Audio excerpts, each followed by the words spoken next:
Paris, 1890. Imaginez une ville baignée par la lumière artificielle naissante des réverbères à gaz. Une cité qui palpite au rythme frénétique de l'innovation et de l'ambition. C'est l'aube d'un nouveau siècle, la capitale mondiale de l'exposition universelle, où la Tour Eiffel, à peine inaugurée, s'élance déjà comme un symbole audacieux du progrès. Des calèches, tirées par des chevaux aux crinières fières, sillonnent les grands boulevards haussmanniens, tandis que l'air vibre d'une effervescence culturelle et sociale sans précédent. C'est l'âge d'or des salons littéraires, des cafés foisonnants d'idées, des théâtres où l'on découvre les dernières pièces et des grands magasins, temples de la consommation moderne. Pourtant, derrière cette façade rutilante de la ville lumière, se cache une réalité bien plus nuancée, souvent crue. Pour chaque dame élégante vêtue de soie et d'une ombrelle délicate, pour chaque monsieur en haut de forme pressé de rejoindre la bourse, il y a des milliers d'hommes, de femmes et d'enfants dont le quotidien est une lutte constante. Le contraste est saisissant entre le faste des quartiers chics et la dureté de la vie dans les faubourgs industriels. La misère côtoie la grandeur, l'opulence effrontée se drape à côté de la pauvreté la plus abjecte. Plongeons-nous dans une de ces rues typiques. Le pavé est luisant de l'humidité matinale, reflétant les enseignes des boulangeries où l'odeur du pain chaud se mêle à celle du charbon. Des passants en habits d'époque se pressent, un ouvrier à la casquette vissée sur la tête, une marchande de légumes au tablier taché, des écoliers en blouse, cartable sous le bras. Le son des sabots sur le macadam, le cri des camelots, le tintement lointain d'un tramway tiré par des chevaux, tout concourt à nous immerger dans ce Paris d'antan, un monde à la fois familier et lointain. Au cœur de cette mosaïque urbaine, la famille parisienne occupe une place centrale, mais sa vision est souvent idéalisée. L'image de la famille bourgeoise, unie et prospère, trône dans l'imaginaire collectif. Pourtant, cette vision ne reflète qu'une infime partie de la réalité. Comment les familles, qu'elles soient aisées ou modestes, parvenaient-elles à naviguer dans les eaux tumultueuses de la vie urbaine à la fin du XIXe siècle? Comment les contraintes économiques écrasantes, les normes sociales rigides et les aspirations au progrès modelaient-elles l'existence de ces millions d'individus? C'est cette exploration des différentes facettes de la vie familiale, des plus opulentes aux plus précaires, que nous allons entreprendre. Paris, en 1890, est une ville en pleine mutation, encore marquée par les transformations haussmanniennes qui ont redessiné son visage quelques décennies plus tôt. Ces bouleversements urbains ont certes modernisé la capitale, mais ils ont aussi eu des conséquences profondes sur l'habitat et la ségrégation sociale. Les quartiers populaires ont été repoussés aux périphéries, tandis que le centre s'embourgeoisait. La croissance démographique est fulgurante, alimentée par un exode rural massif et l'arrivée de populations provinciales venues chercher fortune ou simplement survivre. Ces nouveaux arrivants modifient la structure sociale et économique des quartiers, créant des melting pots culturels et des tensions. L'impact des nouvelles technologies est palpable. L'électricité commence à éclairer les grands boulevards et certains intérieurs privilégiés. Les transports en commun se développent avec l'apparition des omnibus et des tramways électriques. Mais leur accès demeure inégal. Si certains peuvent s'offrir le luxe de ces innovations, la majorité des Parisiens continuent de vivre dans des conditions qui rappellent davantage le siècle précédent. Les fumées des cheminées industrielles obscurcissent le ciel, et la promesse d'un avenir radieux ne brille pas encore pour tous. Ce Paris de 1890 est une ville de contrastes saisissants, un laboratoire social où se forgeait l'avenir, mais où les échos du passé résonnaient encore fortement dans le quotidien de chaque famille. Au cœur de cette effervescence, la maison parisienne elle-même était un miroir fidèle des fortunes et des mœurs de ses habitants. L'habitat bourgeois, souvent niché dans les immeubles haussmanniens majestueux, incarnait le confort et la représentation sociale. Ces appartements typiques, avec leurs hauts plafonds et leurs moulures, s'articulaient autour de pièces de réception spacieuses, comme le grand salon et la salle à manger, conçus pour impressionner les invités et affirmer le statut de la famille. Les chambres à coucher étaient séparées, signe d'une intimité nouvelle et d'une conception de l'espace personnel qui se développait. La cuisine, bien que fonctionnelle, était souvent reléguée à l'arrière, loin des regards, car c'était le domaine du personnel de maison. Le rôle des domestiques était en effet central dans la vie bourgeoise. La cuisinière, la femme de chambre, la bonne d'enfant, n'étaient pas de simples employés. Elles faisaient partie intégrante de la structure familiale, vivant souvent sous le même toit et participant à la gestion quotidienne du foyer. Leur présence libérait les maîtresses de maison des tâches ménagères, leur permettant de se consacrer à l'éducation des enfants, aux réceptions mondaines ou à des activités caritatives. L'ameublement et la décoration étaient des marqueurs de statut social indéniables. Le style de l'époque, souvent éclectique, mélangeait des influences néo-Louis XV ou néo-Renaissance avec des objets importés d'Orient, des bibelots et des œuvres d'art accumulées pour témoigner du goût et de la richesse de la famille. Le salon, en particulier, était l'épicentre de la vie sociale, un espace où l'on recevait, où l'on discutait, où l'on montrait sa réussite. Mais à quelques rues de là, l'habitat populaire racontait une toute autre histoire, celle de l'exiguïté et de la survie. Dans les quartiers ouvriers, les immeubles d'habitation s'entassaient, souvent organisés autour de courées sombres et humides.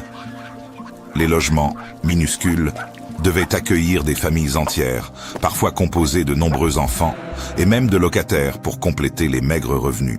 La promiscuité était la norme, et l'intimité, un luxe inaccessible.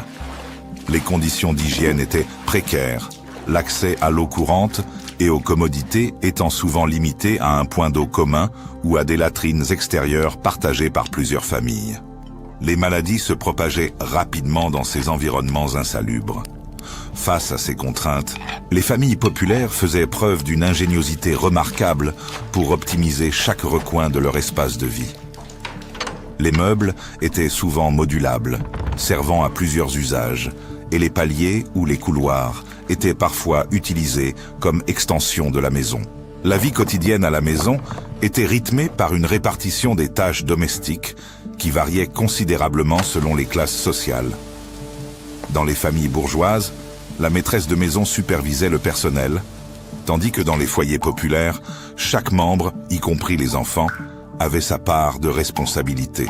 La cuisine, qu'elle soit un espace dédié et bien équipé ou un simple coin-feu, demeurait le cœur du foyer. C'est là que se préparait l'alimentation typique, souvent frugale pour les classes modestes, composée de soupe, de pain et de quelques légumes. Pour les plus aisés, les repas étaient plus élaborés, avec de la viande, du poisson et des pâtisseries. Les moments de repas étaient des rituels importants, des instants de rassemblement familial, même si les conditions différaient grandement.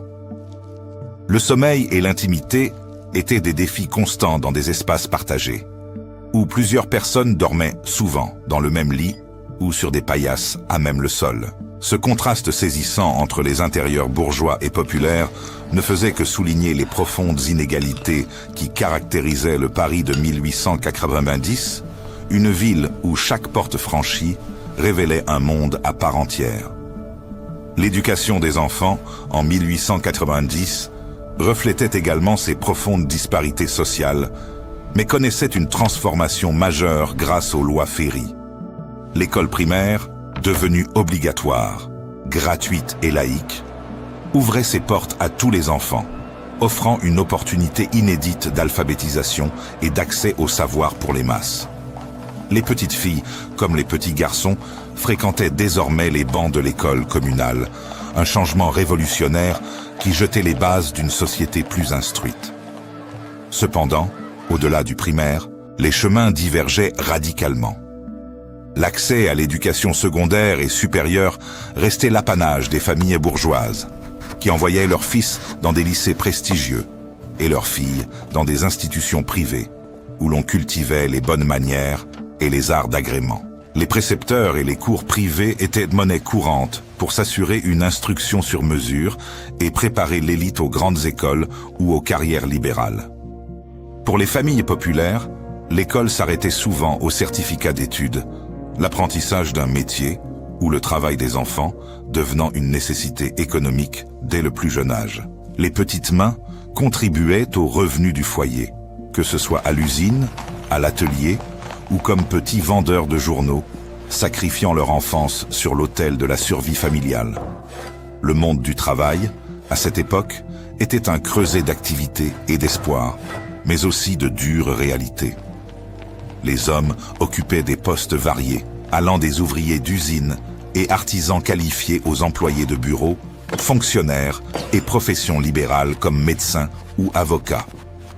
Les femmes, quant à elles, jouaient un rôle crucial sur le marché du travail, même si leurs options étaient souvent plus limitées et leurs salaires inférieurs. Elles étaient blanchisseuses, couturières, modistes, ouvrières dans des manufactures textiles ou domestiques au service des familles aisées. Les conditions de travail étaient souvent pénibles.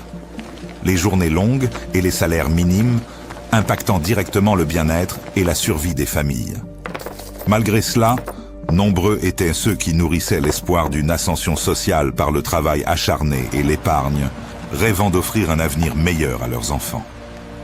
Le travail n'était pas seulement un moyen de subsistance. Il était aussi un vecteur d'identité et de dignité, une voie vers une certaine émancipation, même partielle. Enfin, les loisirs et la vie sociale offraient des échappatoires indispensables aux rigueurs du quotidien et renforçaient les liens familiaux et communautaires. Pour les familles bourgeoises, le théâtre, l'opéra, les concerts et les promenades élégantes dans les parcs comme les Buttes-Chaumont ou le Bois de Boulogne constituaient des distractions privilégiées. Les réceptions mondaines et les dîners entre amis étaient des occasions de maintenir un cercle social et d'afficher une certaine aisance. Les familles populaires, elles, trouvaient leur joie dans des divertissements plus accessibles.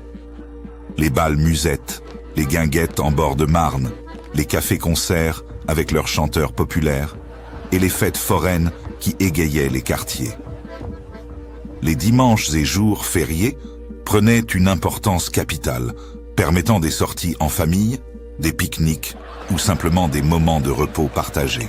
Ces instants de détente, qu'ils soient raffinés ou populaires, étaient vitaux pour la cohésion familiale et le maintien du moral face aux défis de l'existence. Le Paris de 1890, avec ses contrastes saisissants entre le faste et la misère, l'opulence et la survie, nous révèle une image complexe de la condition humaine. Les familles parisiennes, qu'elles soient bourgeoises ou ouvrières, faisaient preuve d'une résilience extraordinaire face aux défis de l'époque. Elles tissaient des liens solides, s'adaptaient avec ingéniosité et cherchaient le bonheur dans les petites victoires du quotidien. Cette ville lumière, en pleine effervescence, était un miroir fidèle de la société, où chaque famille, à sa manière, luttait, aimait et espérait.